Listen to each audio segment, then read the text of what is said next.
In the aftermath of the shocking Bondi Beach attack, one name quickly rose to national attention: Naveed Akram. As details emerged, the country was left reeling, desperate to understand who he was and what led him down such a dark path. At just 24 years old, Naveed, alongside his father, turned what should have been a joyful Hanukkah celebration into a scene of heartbreak and devastation. Their actions left families shattered and a nation searching for answers, grappling with the senselessness of the violence. Naveed was not an unknown figure to authorities. He had first come to the attention of law enforcement in 2019, flagged for expressing extremist views online.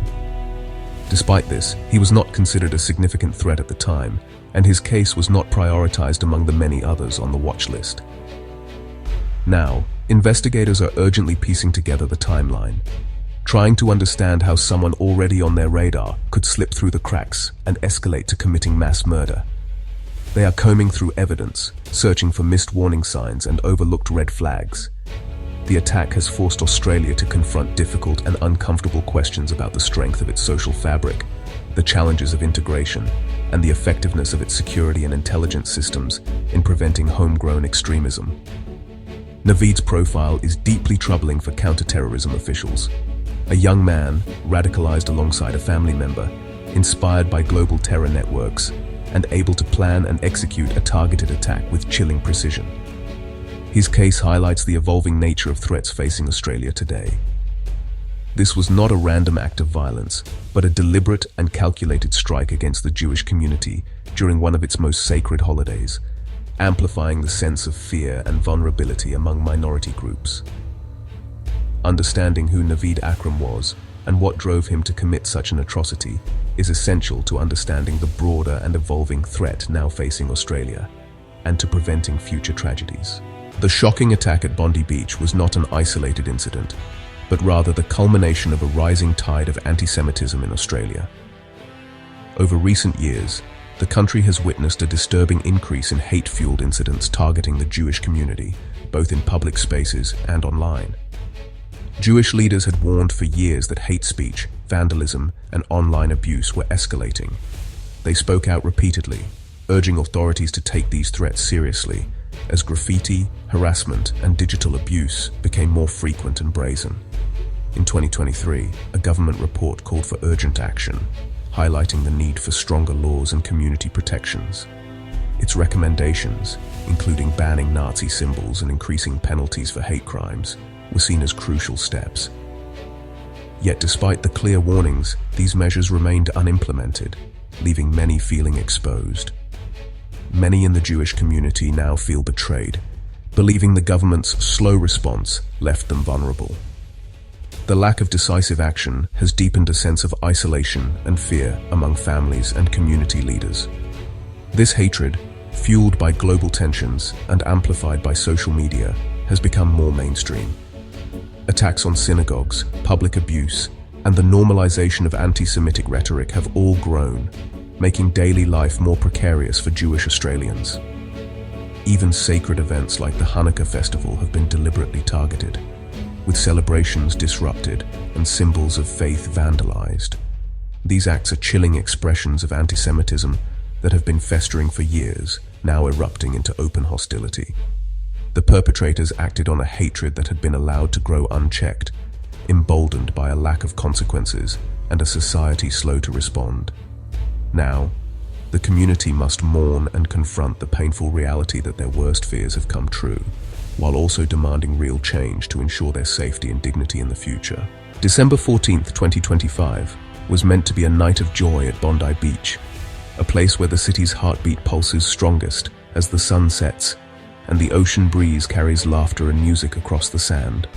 Families gathered to celebrate Hanukkah, lighting menorahs and sharing stories, their faces illuminated by candlelight and the promise of peace. But that peace was shattered in an instant when Naveed and Sajid Akram opened fire, turning a joyful celebration into a scene of chaos and terror. The attack was swift and brutal.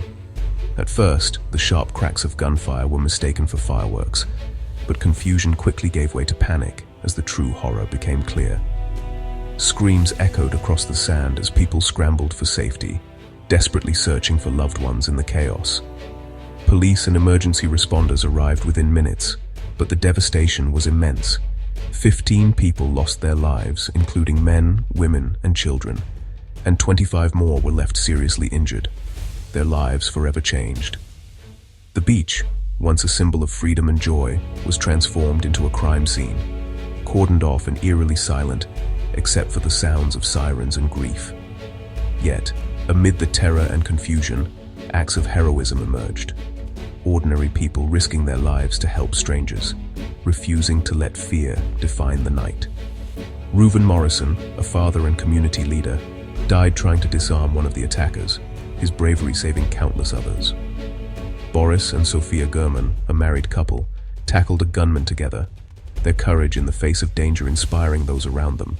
And Ahmed al-Ahmed, a bystander, confronted the assailants head-on, risking his own life to protect others. These moments of courage and selflessness stand as a testament to the resilience and strength of the human spirit, even in the darkest of times. By night's end, Naveed Akram was dead, and Naveed, critically injured, was taken into custody, his fate now in the hands of the justice system. The attack left a deep scar on Bondi Beach and the nation as a whole, a wound that would take time to heal. It was a calculated act of hate, targeting a community at its most vulnerable, and leaving families and friends to grieve in the aftermath. The aftermath would test Australia's resolve, as people from all walks of life came together to mourn, support one another, and demand justice. The world watched as a nation mourned, united in grief and determination, demanding answers and vowing never to forget the lives lost on that tragic night. The true cost of Bondi is measured in the lives lost, 15 people, each with a story and a future. Among them, Reuven Morrison, who died defending others, Rabbis Eli Schlanger and Yaakov Levitan, spiritual leaders whose absence leaves a void, and 10-year-old Matilda, her life cut short. Holocaust survivor Edith Brutman was also killed, a painful reminder that old hatreds persist. French national Dan El-Khayyam and the heroic Boris and Sophia Gurman, who died protecting others, are mourned by many. Each victim's story is now being shared by grieving families and friends. These are not just names, they are the faces behind the headlines. As the nation mourns, it is their memory that must be honored. Their stories demand that we never forget the human cost of hate. In the days after the attack, grief swept across Sydney and the nation. Bondi Beach became a place of mourning, with thousands gathering for vigils and leaving flowers and notes. The attack shattered Australia's sense of security, especially for the Jewish community, now facing heightened fear and increased security. Yet, amid the sorrow, there were powerful displays of unity. The Australian Federation of Islamic Councils condemned the attack, and tens of thousands donated blood in solidarity. The economic impact is real. Bondi's businesses face uncertainty as the area recovers. But the focus remains on healing, supporting victims, and restoring a sense of safety. The attack has forced difficult conversations about hate and belonging. Australia's response will define its future. The massacre has put intense pressure on Australia's leaders. Prime Minister Albanese, criticised for inaction on anti-Semitism, has vowed urgent reforms, banning Nazi symbols and strengthening hate speech laws. Critics say these measures come too late for the victims.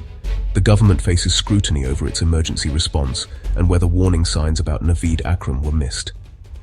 Calls for an independent inquiry are growing, demanding transparency and accountability. The tragedy has thrust social cohesion and the fight against extremism to the top of the national agenda. Political leaders must now reassure a fearful community and foster unity. The coming weeks will determine if this tragedy leads to real change. Investigators have confirmed the attack was inspired by ISIS ideology. Naveed and Naveed Akram's recent travel to the Philippines, a known hotspot for ISIS affiliates, is under urgent scrutiny. Authorities are probing whether they received training or solidified extremist beliefs during their trip. This escalation, missed by security agencies, highlights the challenge of tracking radicalized individuals abroad. The attack's targeting of a Hanukkah festival underscores its roots in virulent anti-Semitism. ISIS propaganda has long incited violence against Jewish communities, and the Bondi attack is a horrific example. The challenge now is not just to disrupt plots, but to counter the hateful narratives that inspire them. It's a complex fight that demands a whole-of-society response. The attack has reignited debate over Australia's gun laws, long seen as a model for preventing mass shootings. The Akram's ability to obtain weapons has exposed potential loopholes, prompting calls for tighter controls. Leaders are reviewing how the attackers acquired their guns and considering new reforms. Beyond firearms, the case raises questions about how intelligence agencies assess and monitor threats in an age of online radicalization. Security agencies are urgently reassessing their processes, but laws alone aren't enough. Building a resilient, inclusive society is key to resisting hate. Education, community engagement, and countering online extremism are vital. Australia's path forward must combine stronger security with efforts to heal social divisions. In tragedy, the strength of Bondi's community shines through. Voices like Shayna Gutnick's demand accountability and change, echoing a collective trauma. The government's promises of action are being watched closely.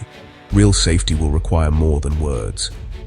The wider community's response, vigils, blood donations, and interfaith solidarity, rejects hate and affirms unity. The Australian Federation of Islamic Council's support sends a powerful message. Extremists do not define faith or community.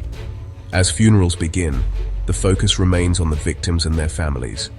The attack tried to extinguish a light, but the community's response has been to shine brighter.